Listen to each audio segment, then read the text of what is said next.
I imagine this appealed to the younger people who, if they had any young people watching Star Trek back then. Yeah.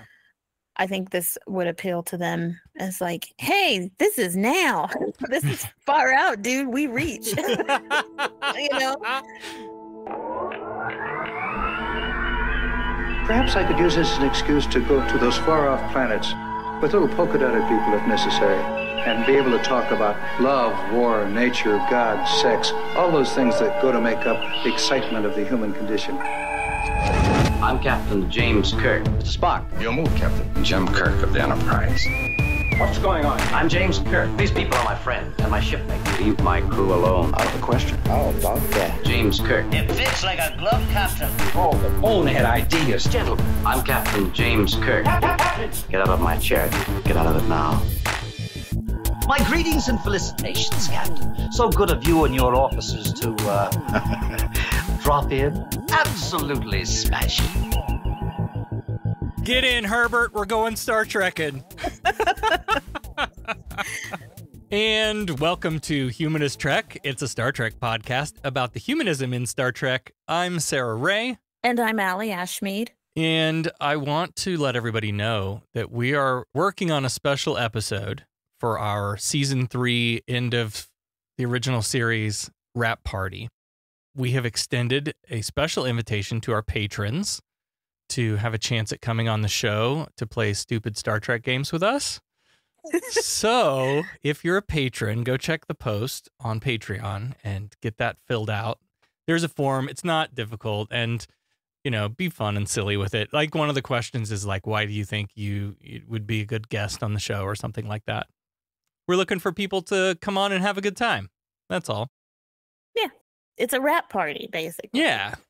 And if you're not a patron, there's still time to join our fleet and get in on this fun Patreon perk. And I think, like, if I haven't gotten any hits yet, but this could be a lot of fun. And this is definitely something that we can see ourselves doing again in the future. Yeah, yeah. We also want to remind everyone, I don't talk about this often enough, but we do have a phone number that you can call and leave us voicemails or send us texts. That number is 920-550-TREK, which is 920-550-8735. Ooh, maybe somebody will call in and sing us their best Space Hippie song. Oh, man. Oh, this episode. No, I know. Write a verse about Humanist Trek in Space Hippie style and call in and sing it to us. Oh, that would be so good. Right? Well, tune up your weird sword-shaped guitar. It's time for Star Trek The Original Series Season 3, Episode 20, The Way to Eden. Sir, contact with an object. It's moving toward us. No visual contact yet. Deflectors, full intensity. Mr. Sulu. Yes, Captain. Anything on your scanners? It's coming at light speed. Collision course. Visual contact. Anything, over? All wavelengths dominated by ionization effects, sir. All engines full stop. I just want to say right out of the gate here, I was annoyed. I'm starting to, and I've noticed this the next couple of episodes. I was annoyed by the remastering in this one. So we're in pursuit of this ship, and in the original version, this ship they took the model from the Tholian ship and glued on some nacelles to it. Yeah. And then the remaster, they created a whole new Federation looking ship for this. Yeah. And then when you see shots of the Enterprise in pursuit, it doesn't even look like the Enterprise to me. Like, I don't know. I looked at a comparison in the next couple of episodes too. I looked at the comparison between the original and the remaster. The ship is much more gray in the remaster and was more white in the original. Yeah, I don't know. Metallic. I'm an originalist, I guess. Shit. Anyway, we're chasing after this stolen cruiser Aurora, not to be confused with where Allie lives. And nobody's answering the damn phone. They read 6 people on board and nobody's answering, and they confirm it's not a malfunction. They're literally ignoring them. Hey, Herbert. We're not in the mood to answer the phone. It's a no-go, Herbert. Oh, my gosh. So this ship is flying erratically, veering off toward Romulan space. And they're pushing that ship so hard, it's about to blow. Well, the reason it's about to blow is because they decide to engage the tractor beam at that fucking speed. And apparently you can't do that. Scotty's down in the transporter room, ready to emergency beam this crew over as soon as they get in range. And it's a close call because the Aurora blows itself to bits, and we don't see right away whether Scotty got him or not. And Kirk's on the tannoy like, well, Scotty, did you get him? Did you get him? And sure enough, we have 6 people appear on the transporter, and Scotty kind of just is gobsmacked when he's looking at them, and they just show his face and they don't show the 6 people. And he's like, yeah, we got him. And they're a nice lot. And they pan over to the people who've appeared on the transporter pad. And they're all, as the actual episode describes them, as space hippies. They're all dressed in colorful and a little bit skimpy dress, men and women, and they've got like flowers painted all over their bodies, and definitely space hippies. Yeah, hippies all around me. Hippies. They're everywhere. They want to save the earth, but all they do is smoke pot and smell bad. Help. Okay, so then we have to do this. Like the... Was it this like this? Yeah, it's... Okay, so here's the thing. So they're all doing this thing with their hands, and I couldn't tell. Is it supposed to be like a circle? Because it's like one, right? They talk about, oh, are you one with the body or whatever? I said triangle, but it looks, because some of them look like they're doing triangle. Yeah. I don't know. Anyway. Captain's log brings us back in. One of these 6 hippies is the son of the Catulan ambassador, and that's a problem because they're in the middle of some really delicate treaty negotiations between the Federation and Cthulhu. And during this log, we see the space hippies come off the transporter, and they all kind of sit in a circle on the floor. Some of them have really neat stringed instruments. There's like a wagon wheel looking thing with like a wheel with the hub with the... Yeah. And the sword looking guitar thing. Yeah. That's what instruments look like in the future, I guess. Kirk orders Scotty to take them to the briefing room, but then one woman pipes up and she says, "We're not in the mood, Herbert." And back to the bridge where Chiku, I always call him Chiku, Chekhov hears the female voice and he's like, "Irina?" But more about that later. He doesn't say it loud enough for anyone else to hear. Right. He kind of says it to himself as if he recognizes that voice. Yeah. Anyway, they're refusing to leave the transporter room, so Kirk heads down there to handle it himself. These are some cute outfits that you could pull off. I don't know. You could totes cosplay some of these cute outfits. If I could sew or, yeah. Find someone who can. Yeah. Find someone who can. Yeah. But as he's heading down, they have sat their asses on the floor, like staging a real sit-in, and they're starting to chant, "No go, no go. No go, no go, no go, no go, no go, no go, no go, no go. Which one of you is Tonga Rat? And one of the guys with long purple hair steps up. Now, these aliens and their headpieces, this guy has like 3 more inches of forehead than you probably oughta. And like, it's so obvious the bald guy is wearing a bald cap. Bald cap. Yeah, yeah. With a nice flower painted on. I didn't know if these people were supposed to be like teenagers or young people. Yeah, it was hard to tell. Not, because they were clearly like Kirk's age and older. Right. So this long purple haired dude steps to Kirk, and Kirk just unloads on him like an academy drill instructor or something. He's like, "Okay, let's go over the possible charges here. Piracy, violating flight regulations, entering hostile space, endangering the lives of others as well as your own. You've caused an interstellar incident, which may have undone all the work that's happened on this treaty between our people. You know, it's a damn good thing your daddy is a man of power, or you'd be in stocks right now." And that's the only thing this whole episode that keeps Kirk from fucking doing putting him anything. in the brig. Yeah. Right. Yeah. But the guy is just like a rebellious teenager. He's like, "Oh, I'm bleeding." Mm-hmm. And he really doesn't care that much. Very rebellious. Before he sits back down and crosses his arms, he tells Kirk, "You got a hard lip, Herbert." and then he sits back down. So let's talk about the language a little bit here. So they've done this thing, and this always brings me back to that episode of Voyager. Oh, God, what are the words that they use? His glimpse is too tame to be a Kraden. It's the episode where Chakotay is in... Oh, I can't remember what it's called. It was like these certain people. I hadn't fathomed that, sir. We'll fathom it now. He's no nemesis, is he? But anyway, these guys talk like that, too. They're like... You reach, we reach. That means you understand. Yeah. Mm-hmm. And it's sort of like, you know, how teenagers make up their own language. Like every generation has like at some point somebody said, man, that's far out, man. You know, that's sort of what this is. This is just another brand of teenage speak. Cause I think they're all supposed to be young people. Right.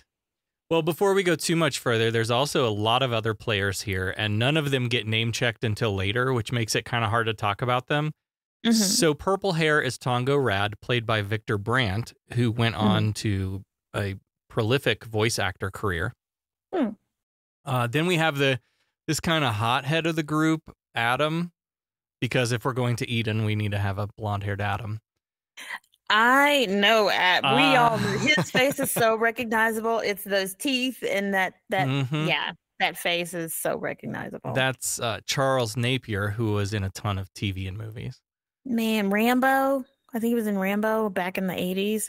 He always plays like a bad guy or some general smoking a cigar. You know, that's just him. Their presumed leader, Severin, he's the bald hat cap dude with what looks like silly putty squished on the sides of his head where ears should be. He has the worst case of cauliflower ear I've ever seen. It's so bad. That is Skip Homier, who was a child actor who got his start in radio and then did some Broadway dramas. He went on to do a bunch of guest appearances in the 60s and 70s. The other three in this sextet are women, and we'll talk about them later as we get to them.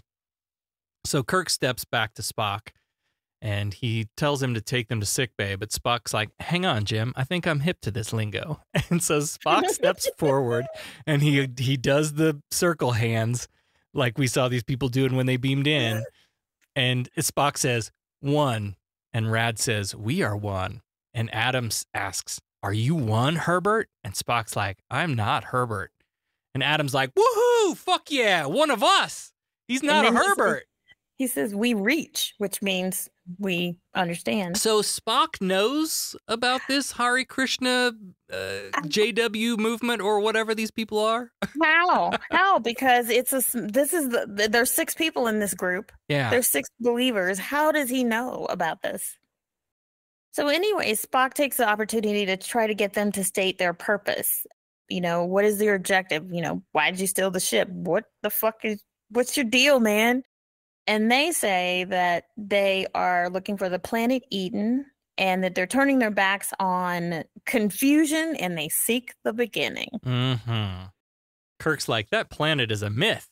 But these guys are true believers. And not only that, they're really pissed off about being harassed, chased, attacked, and taken captive like this. They don't recognize the Federation, man. We just spent our first semester at college. Our professors opened our eyes. The government is using its corporate ties to make you sell magazines so they can get rich. Those dirty liars! There's like this whole fight the power / peace and love vibe here going on. They don't recognize authority other than authority within themselves. That reminded me a lot of today's sovereign citizens. Mm-hmm. This whole like, oh, I don't answer to a government, man. I am my own government or whatever. Yeah. But I mean, that's basically what they're wanting to do is to just get away from the man. Yeah.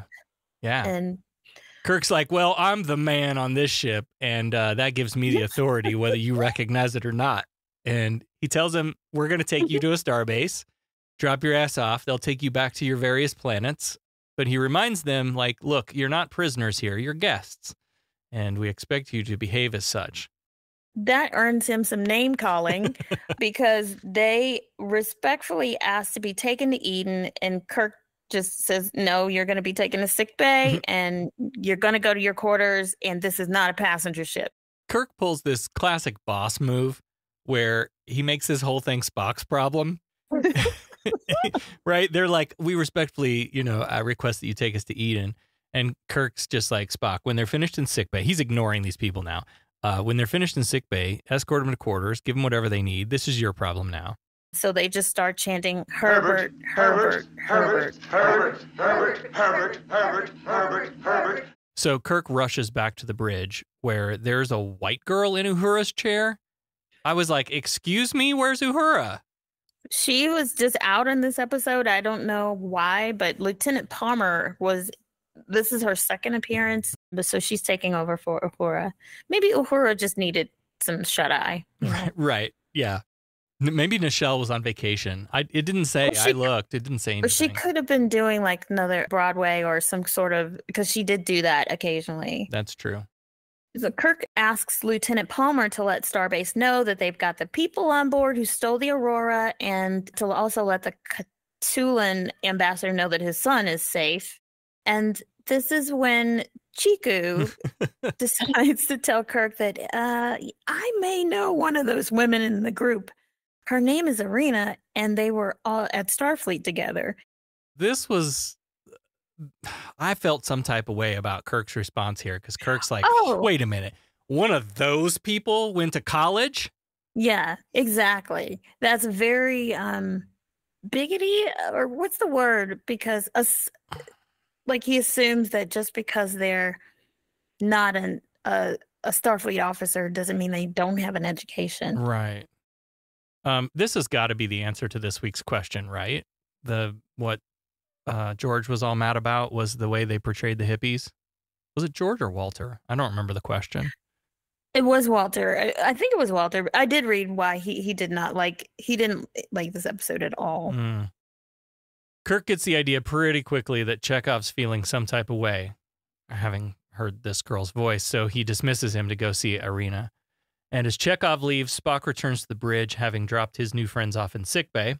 So Kirk and Spock engage in a conversation that I read a couple of different ways. Kirk is incredulous at the belief these people have about Eden, and in how they're forsaking all their scientific knowledge in the pursuit of what he sees as primitive. So these people are not primitive, uneducated, whatever, hippies. Like, they all have Severin, their leader, is a doctor of some sort. And they're all turning their back on their scientific knowledge, Kirk feels, to follow this religion that they've fallen into. Yeah, I guess we could call it a religion, but it reads to me both as a swing at religion, clinging to the primitive, unbelievable myths despite our scientific knowledge, but also like it's a reflection of the real life hippie movement. Right. It's a swing at kids making up their own minds, and it's saying F you to the establishment too. Yeah. So it's a swing to both of them. They talk here about how these people are uncomfortable with what modernity has created. Planned communities, programming, sterilized and perfectly balanced atmospheres. They don't want hospital air conditioning. They want wide open spaces and green grass and fresh air. And I feel like they should go get it, but they don't need to steal a ship for it. And that's exactly what Kirk says. That they don't need to steal space cruisers and stuff and act like irresponsible children. And he asks Spock, like, why are you so sympathetic towards him? And it's not that he's sympathetic. He just says he's more curious than anything. He just wants to understand them. And then he does say something that really like resonates with his whole journey on this episode. He says they regard themselves as aliens in their own world, and that's a condition with which Spock is very familiar. But I will say that, Spock does point out that none of these guys are stupid. Right. Yeah, they believe in a myth, but they're not stupid. Dr. Severin, as you mentioned, he's a research engineer in acoustics and communication. All of them have had some sort of education. Arena has had Starfleet training, so it's not like they're uneducated. Right. So if Kirk is playing sort of the ardent atheist here, right? Like kind of this quest for Eden is nonsense is Kirk's position. Then Spock is playing a kind of like curious humanist, right? He wants to understand where these people are coming from, especially because they see themselves as a kind of foreigner even in their own people, which he relates to. So I really read that as kind of juxtaposing those two approaches together there.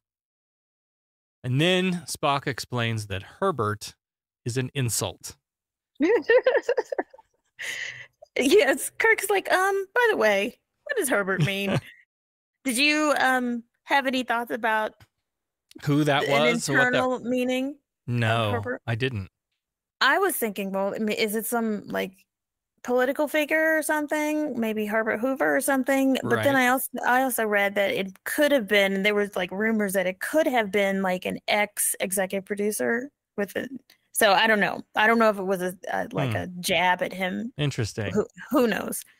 But Spock just says, "Oh, it's an uncomplimentary name. He was a minor official, notorious for his rigid and limited patterns of thought." So Kirk's like, okay, well, I'll try to be a little less rigid in my thinking. Cut to sickbay, where the hippies have decided to have an impromptu jam sesh. Adam has this backward sword-looking guitar thing. I need one of these to hang on the wall here. You could probably make that out of some junk. Okay, I'm pretty sure you could get some junk and some strings and make it, because that's exactly what it looked like strung together. So Adam is singing and jamming out, and when the hook drops, Tongo starts playing a bongo. And as the song winds down, Chekhov comes in looking for Irina, and Adam says she's getting her physical right now. And he drops a hot fucking rhyme. He says, "Gonna crack my knuckles and jump for joy. I got a clean bill of health from Dr. McCoy." Hey, Adam, I feel you. I feel you. He and I, yeah. Oh my God. This episode is so stupid, Allie. I love it though. I actually liked it. I really liked it. I did too. There's something that Tongo Rad says to Chiku when he comes in. He's like, "Why are you wearing so many clothes, man? Can't you breathe?" And I just thought that was interesting. I want to put a pin in that, and maybe we can talk about it at the end. But I just thought, yeah, what was the point of that dialogue? And then I had some thoughts about it. Okay. Chapel and a couple of medical jumpsuit guys come into the room to get Severin for his physical. And as they all leave the room, Irina comes back out, and she, for sure, remembers Chekhov. She is played by Mary Linda Raphael. She didn't look familiar to me. No, she doesn't. She didn't have a lot of acting credits either. But she did do some soaps. She was in One Life to Live. Oh. As Faith Kipling. Didn't watch that one. Didn't watch the one soap opera I did not watch. Was One Life to Live. How about As the World Turns? Yeah. She was Maggie Crawford / Maggie Andropoulos / Maggie Corey. Wow. On As the World. She got married a lot. You know how soaps are. Don't know. I thought maybe she had a twin sister. And that's possible. Yeah, that could have been. She also has a credit as Ambassador Raina Morgan on Star Trek New Voyages, which I was very shamed to not know much about. So I looked it up. And I think we should do these two at some point, maybe for patrons or something. There's a ton of episodes, and this was a CBS / Paramount blessed fan production. Oh, cool. That ran from 2008 to 2015, and it was still the adventures of Spock, McCoy, and Kirk, but it was an all new cast, except for Walter Koenig was in it, George Takei, Grace Lee Whitney, and Denise Crosby. Of all people. Wow. Okay. Yeah. Right? Never heard of it. DC Fontana and David Gerald did some of the writing, like original TOS writers. Yeah. It looked fun. Anyway, as Chekhov is about to ask Irina, "What the fuck, man?" some of the others start to gather around them. So he takes her for a romantic walk down the corridor where he asks her, "What the fuck, man?" He's like, "You were a scientist and now look at you." And she's like, "Look at you." This whole conversation, other crew people are walking down the corridors past and them. Really looking at them hard. Well, like, let Chiku have a moment. So they have some sort of unrequited love. And yeah, he's lecturing her because she was a scientist at Starfleet Academy, and now she's given it up to to be a flower child. And she kind of throws it right back because he always disapproved of her. He was always so straight-laced and inside he struggled not to be. And then she was always did whatever she wanted. And apparently Chiku had to go away at some point from Starfleet Academy. And then when he came back, she wasn't there. So he was like, where did you go? Why did you leave? And she had just left Starfleet and went into the city to stay with friends and basically walked away from Starfleet. She makes the argument that he's basically doing social conformity. Mm-hmm. And like, you'd be a whole lot happier if you'd just get high for Jesus with me, you know? Give in. Yeah, it seems like there's an effort to convert here. Oh, a big effort. This is just the beginning, but yeah, it's an effort to convert. And she says, you'll be happier, you'll see. And he just tells her, you know what? Go to your friends. Not long after she leaves, we hear a commotion out in the hallway, and Chekhov goes out to investigate. Apparently, all the space hippies are outside sickbay now, and there's a couple poor red shirts trying to keep them out, holding the line. So Chekhov goes to help hold the line. Chapel comes out of sickbay to help too, and that takes us into the break. So this is the first time we see McCoy in the whole episode.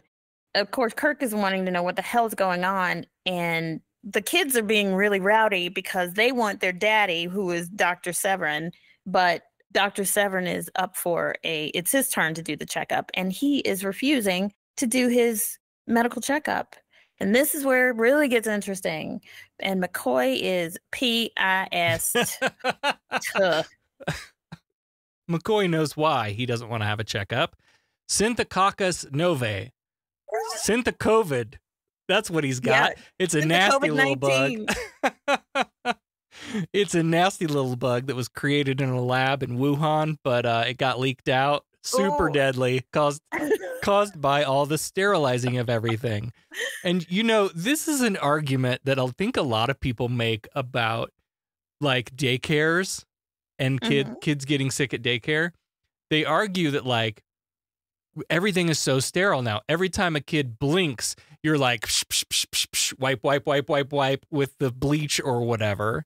And so that kills all the germs, not just the, bad ones, the good ones too. It kills the good stuff too. Yeah. And so, like, because of that, kids aren't exposed to the things we were all exposed to in pre-K or kindergarten or whatever.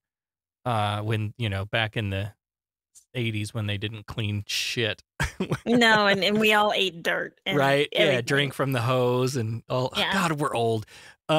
So what I don't know if the science is behind that idea or not, but that's what's happening here on the Enterprise. Right. This bug evolved from their uncontaminated civilizations, and it's just deadly. They can immunize against it, but they haven't learned everything about the virus in order to completely beat it. So Severin, as we find out, is a carrier for this virus. He's immune, but he can spread it to others. So he's basically like a typhoid Severin. He's Synthocovid Severin. Synthocovid Severin. Yeah. All of the Enterprise crew, they're immunized before going on board, but there could be some gaps without regular booster shots. Imagine that, huh? You gotta get stuck and boosted, friends. Yeah. And luckily all the other hippie kids are clear at the moment, but McCoy recommends isolation for Severin. But of course, Severin starts protesting, my rights, He is a red hat rip shit about having to be quarantined. Mm-hmm. Like, you invent a crime, find me guilty, and sentence me, he says. And despite being a scientist himself, he doesn't believe in the COVID-19. He just says, I refuse to accept your findings. Boy, does this sound familiar at all? Right. Not only that, but when McCoy claims Severin knew he was Synthocovid positive when they beamed him aboard, he denies that. And he goes all fucking sovereign citizen again about how your medical exam is an infringement on my rights. Mm-hmm. So the red shirts haul Severin off to be quarantined, kicking and screaming. And McCoy says, if anyone's infected, it'll start showing in 24 hours. Spoiler alert, this is a story thread that never gets tied off. No, it doesn't. It doesn't. They only had an hour. Okay. Okay. But the point is, you could take the COVID-19 out of this episode, and it really wouldn't make a whole lot of difference. No, unless they used it, but they did. They never really used it, other than to maybe establish that he's not as, I don't know, what's the word? He shouldn't be revered as these kids revere him as their leader. So that if only to just establish that maybe he's not on the up and up like everybody thinks he is. That's a good point. So Kirk goes out into the hallway where this hippie mob has turned into a peaceful sit-in, but around the corner, Sulu is getting the Jehovah's Witness, let me tell you about our religion talk from this cute brunette woman. The whole time I'm like, she's chatting him up and she's like, we know what you want. We want it too. And he's like, how do you know what I want? Lady, I don't think you know what. No.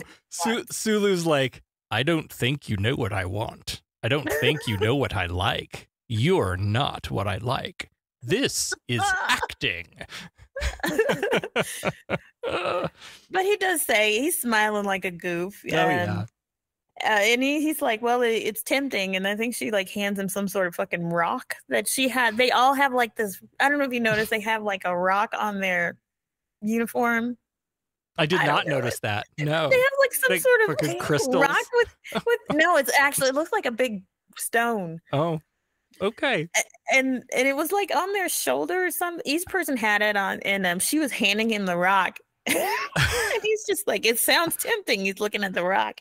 I didn't even notice that. Wow. Yeah. So this brunette is Phyllis Douglas, playing a character named Mavig, but her character was only named in the script. Her screen credit was girl number 2. Yeah, never got a name. She didn't have much of a career in the biz, but her very first credit was as a 2-year-old in 1939 as baby Bonnie Blue Butler in Gone with the Wind. Oh, my goodness. Yeah. You know nothing about birthing no baby, Miss Scarlett. When Kirk announces that Severin will be released from quarantine just as soon as his Synth-COVID test comes back negative, this kicks off another song as Adam plays his Nito guitar. And this song is another fuck the government verse, right? Yep. What's going on in this world of mine? There's a whole lot of killing in this world of mine. Somebody's got to help this world of mine. And they all start yelling Herbert as Kirk, Chekhov, and Sulu back away into the elevator.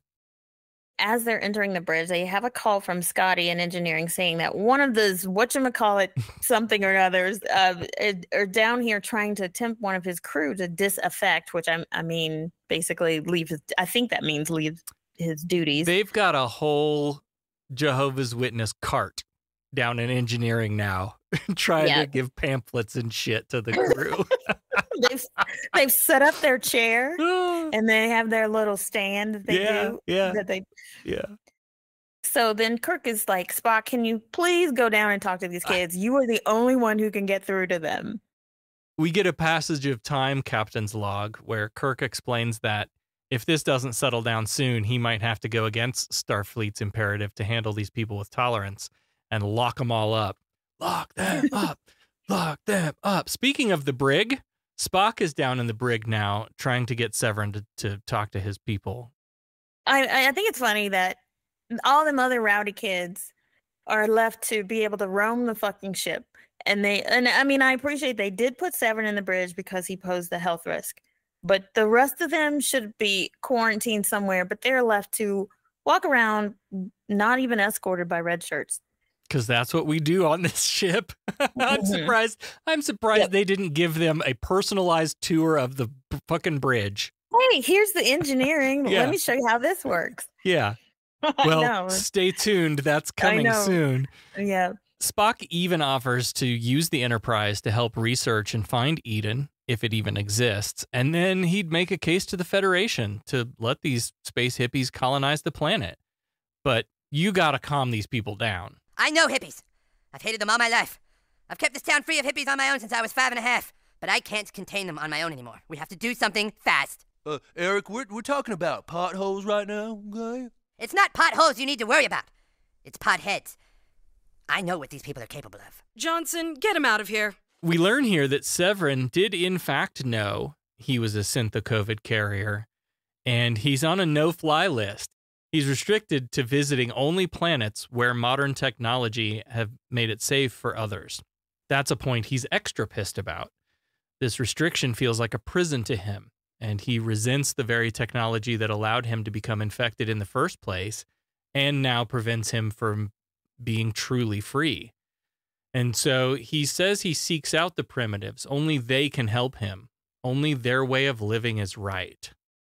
This really struck me as like, I look at the conservative liberal pull and push in our society today, and a lot of that is reflected in this episode too. That to go back to the old way, to live, we should be living on the land like our ancestors did. That's the only way that's right. That kind of Yeah. And something that's really important too that Spock points out to him about these primitives is that your very presence will destroy the people that you seek. And he's like, surely you know that. Like, he's a walking smallpox blanket. Hell yeah. Yeah. Yeah. But Severin is all like, I'm going to go to them and be one with them, and we're going to build a world that this galaxy's never seen. But the thing is, you start building. He wants to stay primitive, but then he starts building this world, and guess what you're going to end up with? The same fucking shit you got now. Whatever. He believes somehow this primitiveness or the primitive people can cure him without presenting any evidence. Mm-hmm. But it's just he believes it. There's no proof, and he's a scientist, which is surprising. Yep. Well, we find out later what's really going on up there. So Spock's done talking to him. They go pan back to the bridge. Spock is back on the bridge, and he's talking to Kirk, and the first words that come out of his mouth is, Dr. Severin is insane. I died laughing when he said that. He's like, I haven't checked with McCoy, but let's be honest, he's not going to be helpful. No. Spock tells Kirk that despite Severin's condition, he is still interested in their movement. And, oh, by the way, I promised him that I would find Eden. And the look on Kirk's face, again, like he is the incredulous skeptic throughout this episode. He can't believe Spock has fallen in with this stuff. Spock is doing this from just like, let these people go off and do what they want. They haven't been tried with anything yet. They're not in too much trouble yet. So there's still a chance that if they don't fuck this up, they can go and live in their little environment like they want. And he's going to still make the case to the Federation on their behalf. And he's going to work to find Eden, and he's going to ask Chiku for assistance. Another passage of time captain's log. McCoy is going to check medical records to verify Severin's insanity, and Severin has agreed to order his disciples to conform to the Enterprise's rules. I was like, that was easy. Right? In Spock's quarters, he's doing his research when Adam rings the doorbell, and as soon as he gets inside, he sees Spock's Vulcan lyre. And this is the thing that we guitar players all do. Oh, man. You got a guitar. Play? Can I play? Yeah, you play. Can I play? And Adam strums a few chords, and he's like, this is fucking sick, man. Groovy. Will you play for me? So Spock plays a few chords himself, and every time they cut back to Adam, he's just, this guy's acting choices. He's just in heaven. Wow, man, this is so fucking cool. Actually, like, he was my favorite. I'm sorry. Yeah, he was good. He was my favorite character, partly because I knew him. I recognize this guy. Yeah. But he did a lot. His acting chops, singing and playing, and it was really good. So Adam's like, hey man, we should have a jam sesh. That'd be pretty groovy, yeah? And there's a dig at Kirk here, which I thought was fun. I love it. He says, we're trying to follow the rules, and that's why I came to ask your permission, Spock, to have a jam session and all. He says, I wanted to ask, great white captain upstairs, but he don't reach us, man. That was so good. So good. Great white captain. So Spock says yes to the jam session, and Adam excitedly leaves to spread the word. I think that they're setting up for a hippie music festival. A what? It's simple science. Look, when hippies start to nest in a new area, it draws other hippies in. With the right weather conditions, topography, it can lead to a music festival. One that lasts for days, even weeks. Reggae on the River, Woodstock, Burning Man, they would all pale in comparison to what we're looking at now. In my professional opinion, I think we're looking at a full-blown hippie jam fest the size of which we've never seen. In the auxiliary control, Chiku is actually doing some work in tangent with Spock, trying to help him find Eden. And Arena comes in. She asks for permission to come in, and she's like, what's this room for? And he fucking tells her. He tells her, fucking vomits. He vomits the information. Oh, yeah, this is for if the main control room breaks down and suffers damage, we can navigate the ship from here. It has everything that the ship needs as far as knowledge. Yeah, and if you don't know, you can just go press that button over there and the ship will tell you. Yeah. Super easy. Yeah. And she just makes small talk, and she says apologizing for teasing him before, but she's still asking questions about what he's doing. And then, he does tell her, we're helping Mr. Spock try to find Eden for you. And he's explaining a lot of techno babble. And she's standing right up in his grill, and he's all flustered and stuff. So he can't even think straight.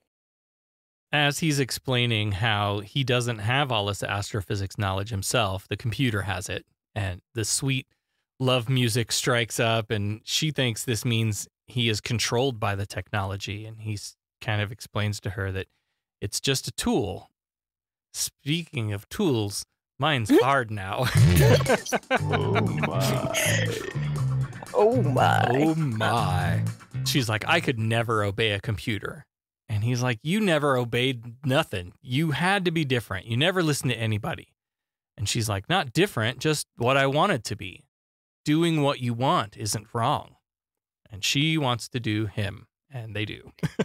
Well, they start kissing. And then this is when we figure out Spock is actually on the other end of the computer waiting for him to do stuff. So Spock says, I am not receiving Mr. Chekhov. And he's like, Spock to Chekhov. Chekhov is, tongue deep in her mouth. But he finally sobers up and he's like, I'm sorry, Mr. Spock. I was momentarily delayed. Mm-hmm. Back in the guest quarters, we learn they're definitely plotting something. Yeah, they're doing recon, basically.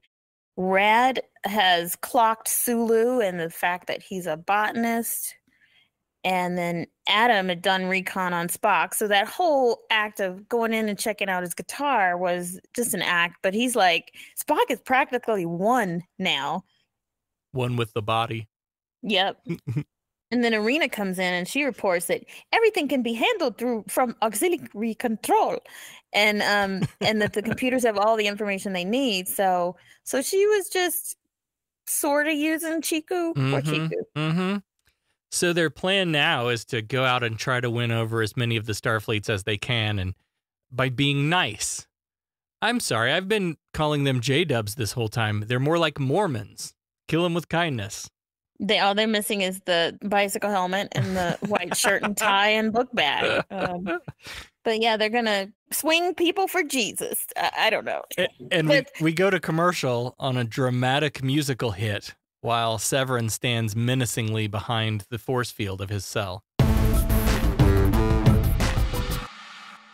After the commercial, this is great. The jam session is on in the rec room now, and a crowd is gathering, and apparently this is being broadcast over the tannoy because we get cuts all over the ship as crew people are like grooving and bopping along. They're grooving, and it's Woodstock Enterprise right now. This is a South Park News special report. Thousands of people have descended on South Park for a hippie music jam festival. The event is said to be the largest such gathering in the history of man. All right, welcome to Hippie Jam Fest 2005! They're laying some stuff down, and everybody's grooving. Even the red shirt that's outside of Severin's, I mean, that's such a foreboding shot because I think we kind of know what's fucking going to happen. He's just standing there grooving, and he's supposed to be paying attention and guarding it. So Adam and the blonde woman with a side ponytail are singing this time. And side pony is not named. And yeah, who is she though? Because she's a great singer. She was credited as girl number 1. That's Deborah Downey, who did not have much of an acting career or singing career beyond this. Just a small handful of appearances here and there. Not many. They are doing a really great jam session. I really enjoyed the music, and it did feel like I'm in the 60s. It's peace and love, and all their songs were like rise up oppression type things, and it was great. I loved it. That's my favorite. This is one of my favorite episodes, I think. I love it. Mid-song, Spock arrives with his lyre. And as soon as this song finishes, Adam invites Spock to play. And so he sits next to Side Pony, who is playing this wagon wheel looking instrument thing. And they start rocking out.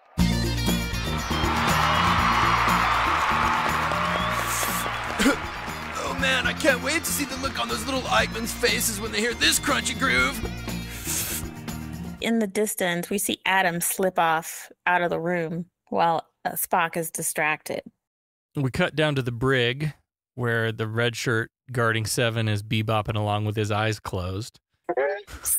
And then Rad climbs up a ladder behind him and sneaks up and knocks him out. This is like a Vulcan neck pinch, but not quite.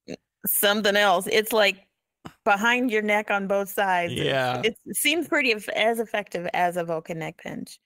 What did they do? Pipe weed through the air system as well? Because everybody was like hypnotized by this music. Well, now Severin is free, and we cut up to the bridge where an engineer is air drumming. Like everyone's stoned. It's like everyone is fucking stoned. And Scotty goes to Kirk like, fucking young people. They're all troublemakers.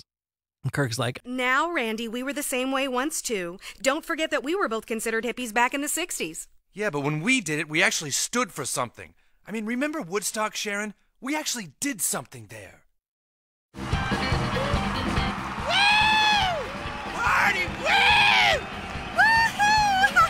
Oh, woo! You ate too much acid, man! Oh my God. Our son is with those people. And then meanwhile, in the auxiliary control, Rad is knocking people out. They're basically, he and Severin are taking over. They sit down and they start mashing buttons. Back in the rec room, big applause as the song ends. And Spock just gets up and leaves. He came to play one song and he's out. I love him. I swear. Like, I think if I knew someone like Spock, I would love it. Because it's like, there's no fuss. He comes in, does what he needs to do, and then go. And he's done. Severin and Rad click and clack some buttons. And upstairs, Sulu's controls go out. And Scotty quickly determines that it's been rerouted to auxiliary control. Kirk calls down, and Severin finally gets to do a little evil monologuing. Doofenshmirtz Evil Incorporated! He controls all the ship's functions, including life support, and he's got the doors locked, so don't try anything funny, or boom. Then, just like the ship at the beginning of this episode, the Enterprise takes a hard turn toward Romulan space, and Kirk tries to explain, like, look, the Romulans are going to fuck us up if they find us. And I guess this Eden is, or where they think Eden is somewhere in Romulan space. Yeah. He gives Severin a chance to turn around and head for Starbase, and we won't press charges. If you turn the car around right now, we won't press charges. The whole band of space hippies is in auxiliary control now. So Kirk tries to appeal to them, tells them that they're being used by an insane man, and they all start laughing. So Kirk's like, Spock, you go talk to them. I'm done. I can't get through to them.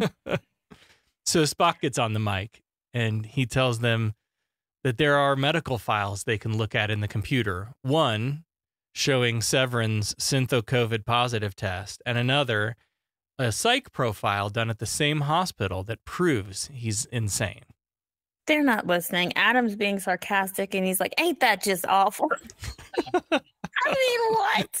This is like, it's like sometimes it's like talking to the uneducated people these days, where they don't want to know the details. They don't care. I don't know. I won't say it's educated. It's more just intellectual laziness. Yeah. They don't know. They don't want to know. So Spock starts speaking street back to them. He's like, look, you know I reach you. I believe in what you seek, but what you seek and what Severin seeks are not the same thing. And still, Adam doesn't buy it, and he hangs up the phone on him. And suddenly, Rad says, there it is. They've established Eden, which I assume means that Spock and Chekhov found Eden in their Google search. And there's a conversation here about like, oh, it wasn't where we thought it would be, but they're 3 hours away. During that 3 hours, Severin expects the Starfleets to try to persuade them to change course, and when they don't, they'll attack. So he goes over to the far wall and yanks off a panel and starts dicking with the gibbets inside while Adam strikes up another song, because it's never a bad time for a song. Yep, and I really love, so I don't know if you knew, the guy singing that, he wrote all of that. Really? And he's actually performing it as well. Well, I didn't know that. Yeah. He starts singing Heading Out to Eden, Yay, Brother. No more trouble in my body or my mind. Gonna live like a king on whatever I find. Eat all the fruit and throw away the rind. Yay, brother, yay. On the bridge, Spock reports that they're on approach to Eden, so Kirk, Spock, and Scotty leave the bridge. Rad also sees that they're approaching Eden, just as the Starfleets plotted it. Did you think at this moment that this was a trap that Spock and Chekhov set? I thought maybe this was a trap. No, I didn't. I really didn't think that didn't cross my mind of them doing any type of trickery. Irina asks about the changes Severin made to that panel, and he explains that he's going to use sound against the Starfleets, beyond the ultrasonic, to stun them and give them time to escape. And she's like, whoa, I remember reading in a science textbook that that'll kill them, not stun them. And like the insane guru he is, he just kind of waves this away with a, trust me. It's fine. It's fine. It's all good. Yeah. And this is what I thought he was I thought he was lying, and he could have been, that his plan was to kill them. Yeah. But they would have believed anything he said at this point. Yeah. But Rad also says that those sound waves or whatever would destroy. So maybe these are like the first little nuggets of them starting to question his sanity or his leadership. But Severin is like, nah, it's like you said, it's fine. And I've gone beyond whatever you've read, and I fixed it so it won't kill him or whatever. And sure enough, they're in orbit over Eden. And as they're talking and figuring out how they're going to get off the ship, they see this flame coming through the door. So they're basically a Spock and crew. They're going to blowtorch and open the door. What do we do on this show when there's a locked door we can't get through? Burn a hole in the wall with a phaser.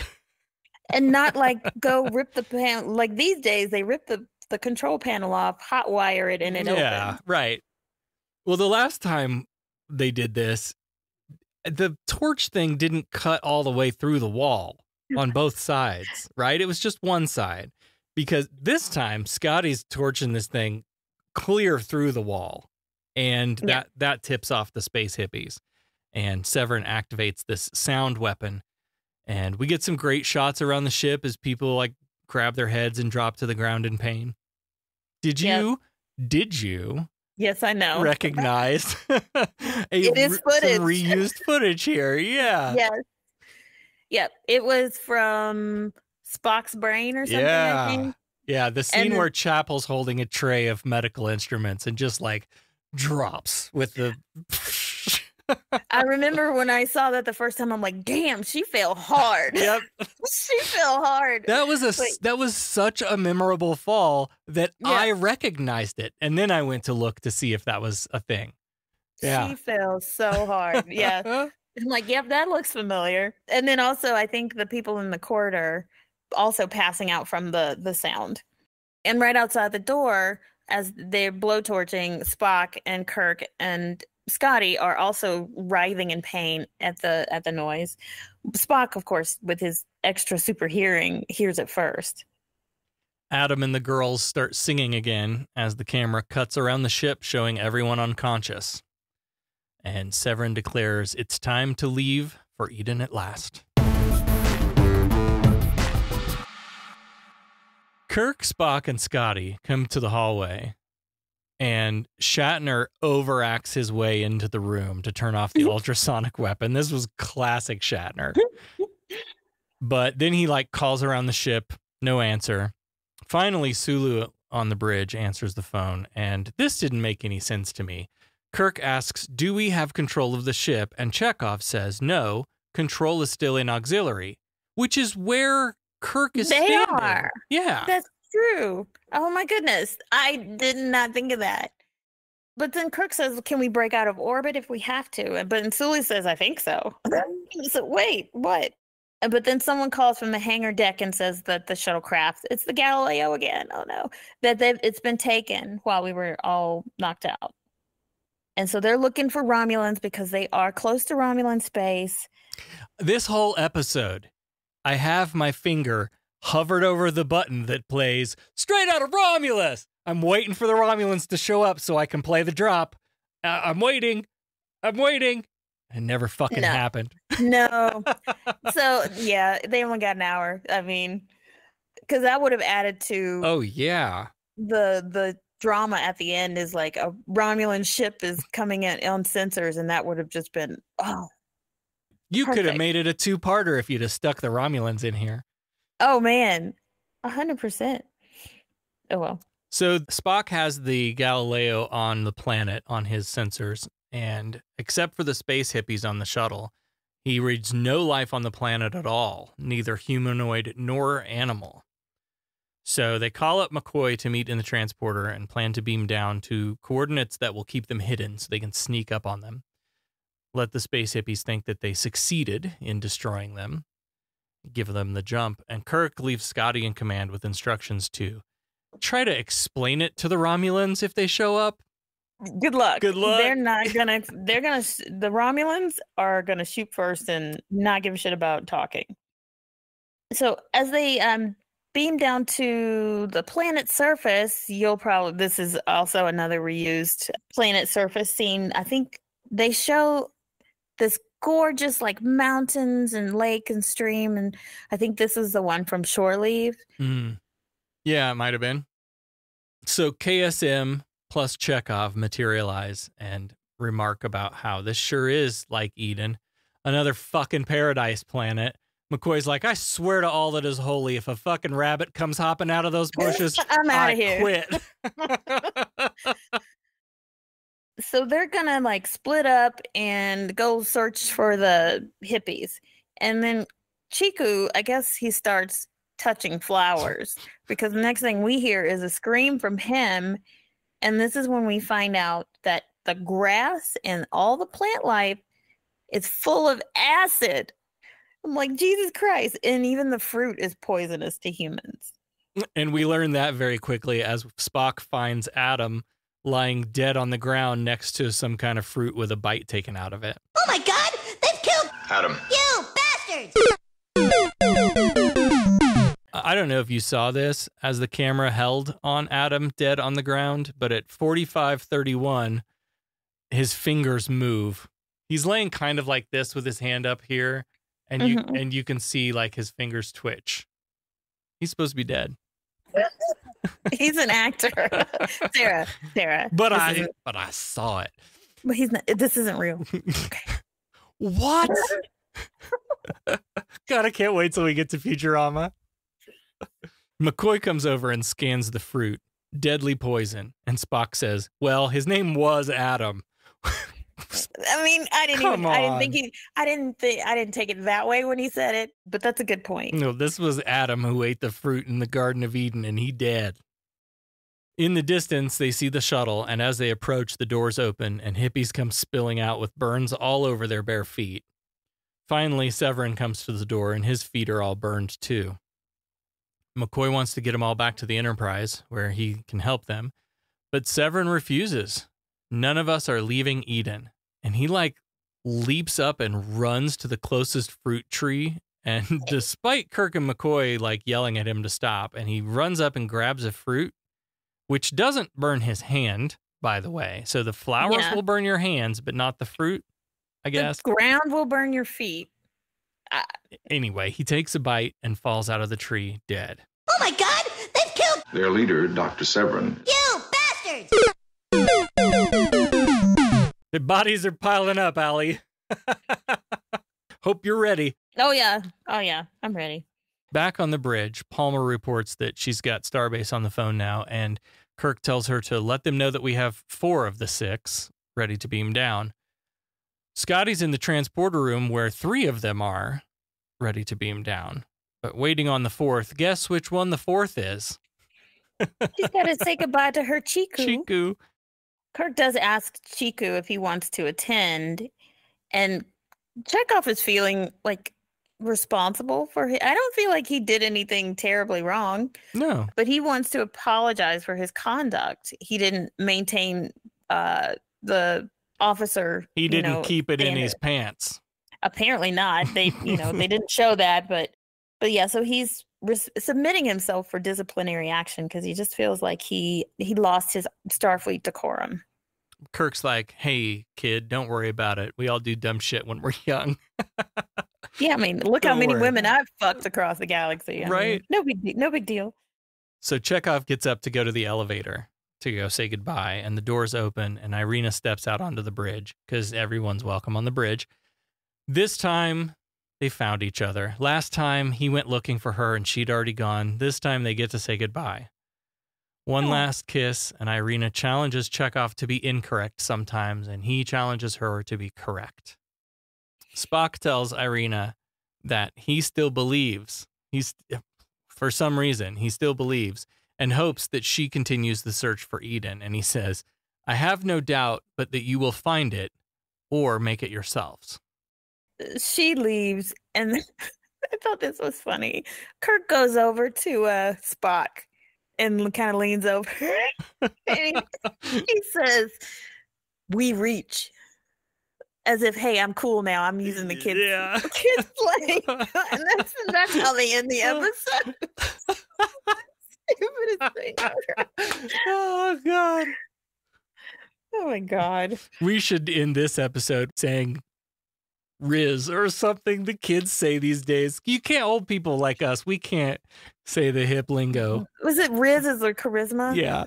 I learned that a few weeks ago. I did know that. And yeah, we like to, the kids these days. I hate that I say that. I know. Off to the next adventure, Herbert. Boy, I'm sure glad that's over with. I'm happy the affair is over. Me too. A most annoying, emotional episode. Yeah, but I learned something today. When dreams become more important than reality, you give up travel, building, creating. One jealous god, if all this makes a god. By sparing your helpless enemy, who surely would have destroyed you, you demonstrated the advanced trait of mercy. Frankly, I was rather dismayed by your use of the term half-breed. You must admit, it is an unsophisticated expression.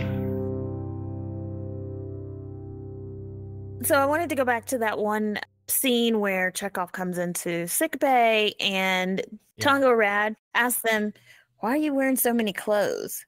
Mm-hmm. Can't you breathe or something like that? And I just thought, well, I wonder if that was and it maybe the writers weren't that deep, but I took it as they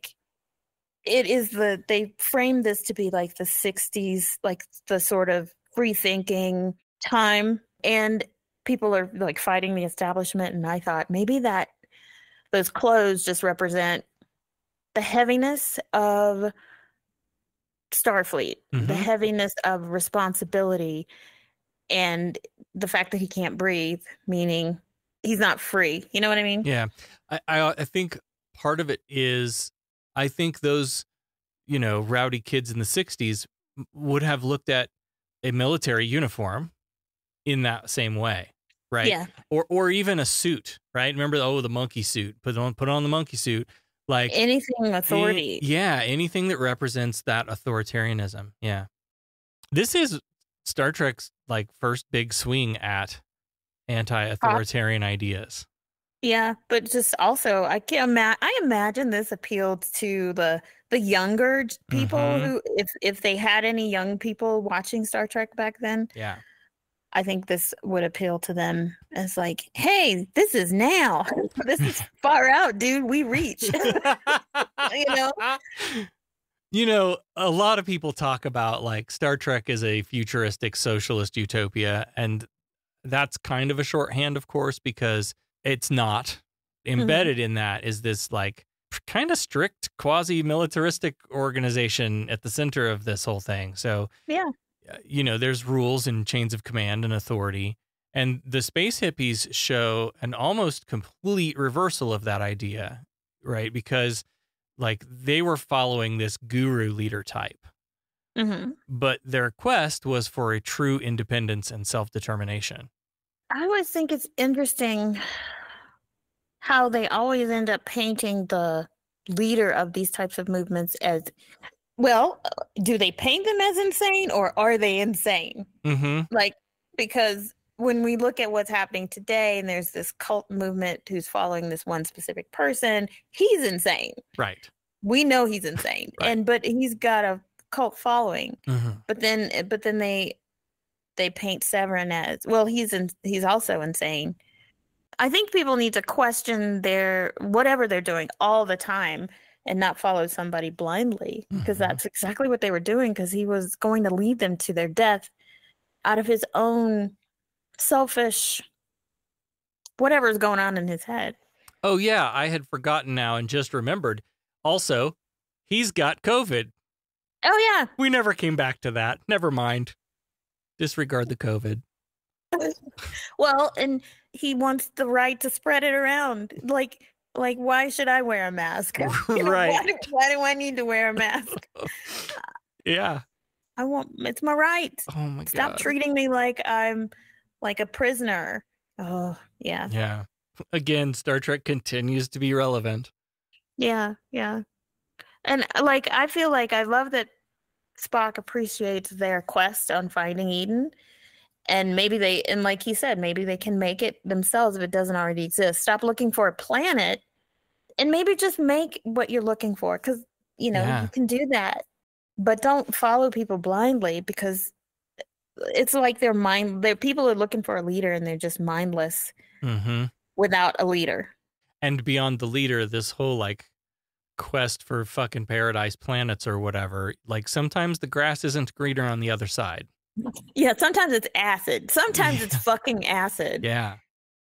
Severin's whole personal journey here, his resentment toward modern technology and advancement because it has personally negatively affected him, even if it's done overwhelming good for everyone else.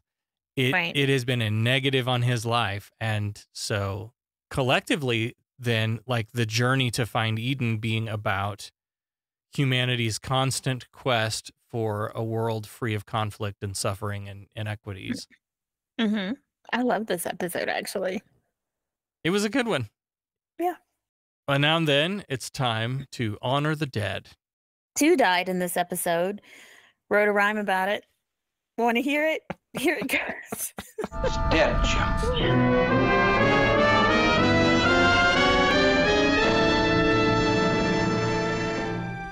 We are assembled here today to pay final respects to our honored dead. On the search for Eden, the Space Hippies were resolute. They stole the shuttle and they were en route. Adam talked of eating the fruit and throwing away the rind, but that very fruit killed him. Fate was swift and unkind. What happens when you follow a leader that's insane? one who talks of freedom and of breaking the chain. Also one who knowingly carries a deadly strain. He ate of the fruit and he left this plane. Yeah, brother, yeah. Yes. Oh, I should be snapping. Oh, I love it. That was amazing. Oh my, this was such a good episode for me. I really enjoyed it, and I don't know why. Let's get right to business. Fine, I'm authorized to pay an equitable price. Federation has invested a great deal of money in our training. They're about due for a small return. Listen, we pay off percentages. We're entitled to a little service for our money, huh? Is this the way your citizens do business? Their right of petition? They pay their percentages and the boss takes care of them. Is there anything else? All right, we want to thank all of our patrons. We especially want to thank our founding admirals. A special thanks to Russell, Allie, Peter, Sarah, and Sherry. And now here's another dopey recording from me and Allie doing some silly character or something to tell you more about it. Hey there, fellow cosmic wanderers. If you enjoy our interstellar banter on Humanist Trek, show us some love without breaking the bank. Drop a review like it's a warp speed compliment wherever you catch our show. For those feeling a bit more philanthropic, or just really loaded with Federation credits, consider becoming our esteemed patron. It's like joining an exclusive space club where you get the VIP treatment, early access, out-of-this-world merch, and a bonus content catalog that's more stacked than a Klingon's bicep. Oh my. Go ahead, visit patreon.com/humanisttrek and throw us a few space bucks. It's the best bargain this side of the Alpha Quadrant. I assume you're loitering around here to learn what efficiency rating I plan to give your cadets. Trainees, to the briefing room. Is that all you gotta say? What about my performance? Aren't you dead? I don't believe this was a fair test of my command abilities. There was no way to win. There's no correct resolution. It's a test of character. Now, what is that supposed to mean? I am understandably curious. May I ask you a question? Who's been holding up the damn elevator? All right, Becca's back now for the exciting conclusion. This week's question for the Starfleet Academy Cadet Challenge for The Way to Eden was... Walter Koenig was highly critical of the writing for The Way to Eden. What was one of his main objections? I think our answer, we agreed that he was not happy with the way that the hippie movement was portrayed. Okay, well, what's our answer then? He felt that Chekhov was written as too authoritative, rigid, and by the book, a complete contrast from his usual and intended characterization. Incorrect. That makes sense. No, that makes total sense because he was brought on to like bring in a younger audience and damn it. All right, well, next time on Humanist Trek, we'll be reviewing Star Trek, the original series, Season 3, Episode 21, The Cloudminders. Kirk is forced into negotiating peace on a planet with severe class inequities. Now, I do remember a lot about, well, I don't remember a lot of details, but I remember that the premise of the people who live in the clouds versus the people who live on the planet, on the ground, because they revisit this idea in later Star Trek that, you know, as a way to show the inequality between the upper class and the lower class. So that much I remember. You, anything? Don't remember. Okay. Nope, nothing. What's our question for the Cloudminders? Actor Jeff Corey, who played Placis. Who? Placis. Okay. Plasus. Placis. Yeah, okay. Placis. Sure. However, Placis. Nobody come for me. I don't really care. Anyway. And you think we're going to take you on the cruise with us? He was also... You say that to a Star Trek fan, like, I don't care, and they'll beat you up. Listen, anyway. Do you guys want a question or not? Because I'll just leave. Yeah, go ahead. Actor Jeff Corey, who played Placis, was also a director and teacher. Okay. In fact, he was an acting instructor for which regular TOS actor? Oh, he was an acting instructor for one of teacher and an acting instructor for one of the original series regulars. Yes. Okay, so you got Shatner, Spock. D. Kelly, Yeah, could be Nimoy. Leonard Nimoy. Could be Jimmy Doohan. Chekhov or Walter Koenig.